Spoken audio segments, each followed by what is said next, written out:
안녕하세요. 오늘은 증여세라는 세금 없이 받을 수 있는 금액들 같이 한번 볼게요. 주택 구입 자금을 세금 없이 받아도 증여세 신고는 하는 것이 좋아요. 자금 조달 계획서 서식이 바뀌었는데 이제는 증여 금액 얼마 이게 아니라 신고 여부까지 체크하도록 바뀌어서 그래요. 얼마까지 세금이 없을까 이걸 알기 위해서는 먼저 증여 공제 금액이 얼마인지 체크해야 돼요. 증여공제는 관계에 따라서 금액이 달라져요. 배우자에게 증여받을 때는 6억까지 세금이 없고 부모님에게 받을 때는 5천만 원, 그리고 혼인했을 때 받으면 추가 1억을 공제할 수 있다. 이런 게 기본적인 공제표예요. 나는 얼마까지 세금 없이 받을 수 있을까요? 하나씩 볼게요. 제일 먼저 49만 원. 친구에게는 49만 원 받아도 세금이 없어요. 원래 친구에게는 증여공제가 없긴 하지만 이 정도까지는 봐준대요.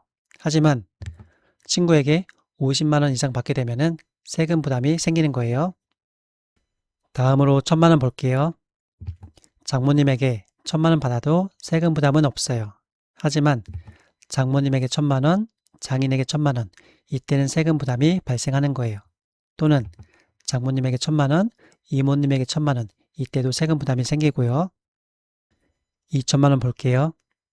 미성년자일 때는 아버지에게 2천만 원 받아도 세금 부담이 없어요. 또는 할머니에게 2천만 원 받아도 세금 부담이 없어요. 하지만 할머니에게도 2천만 원, 아빠에게도 2천만 원, 이때는 세금 부담이 생겨요. 다음으로 제일 많이 들리는 5천만 원 볼까요? 성인이 되어서는 아버지에게 5천만 원 받아도 세금 부담이 없어요.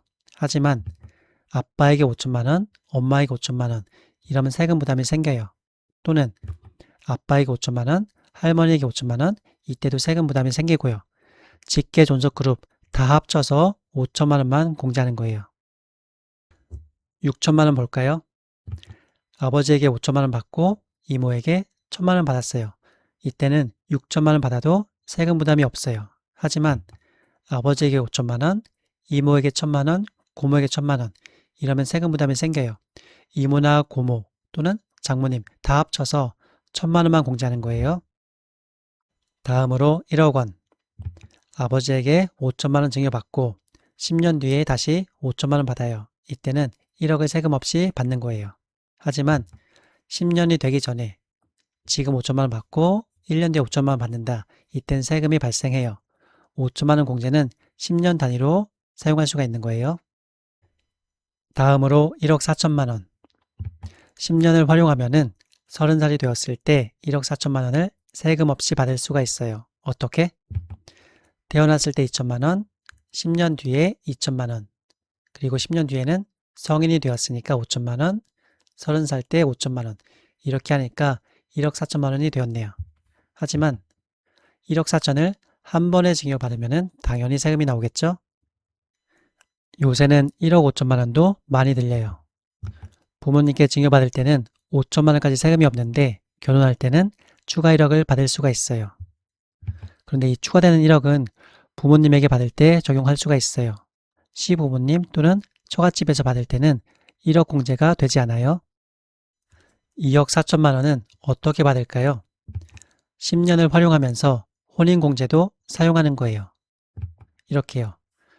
태어났을 때 2천만 원, 10살에 2천만 원, 20살에는 5천만 원, 10년 뒤인 30살에 5천만 원, 그리고 결혼하면서 추가 1억을 받는 거예요. 이렇게 하니까 2억 4천만 원 나오네요.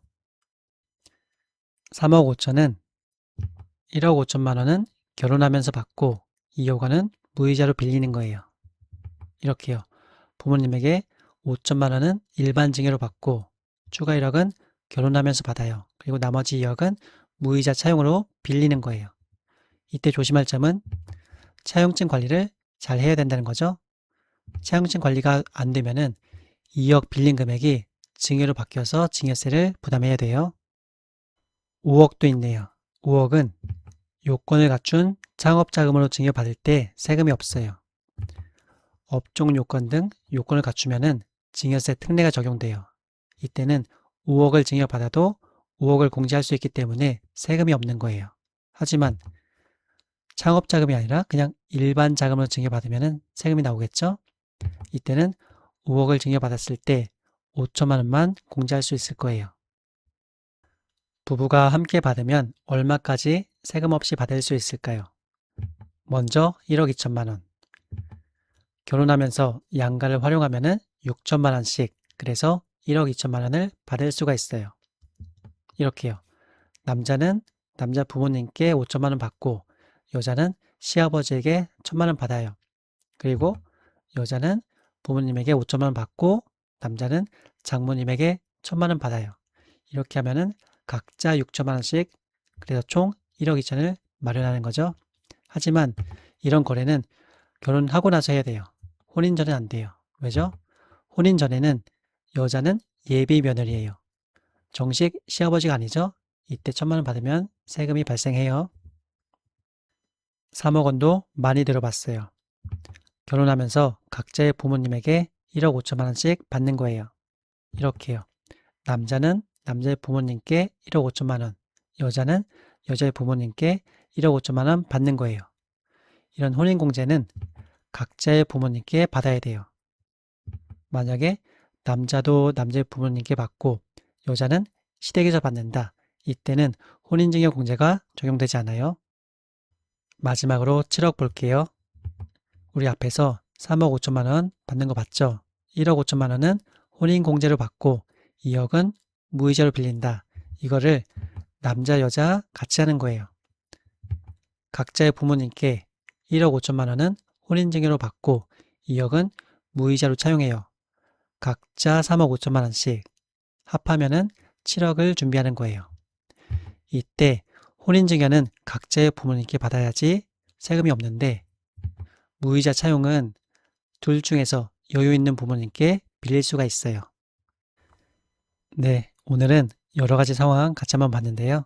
개별적인 상황은 많이 다를 수 있으니까 증여를 받기 전에 전문가도 상의해 보세요. 감사합니다.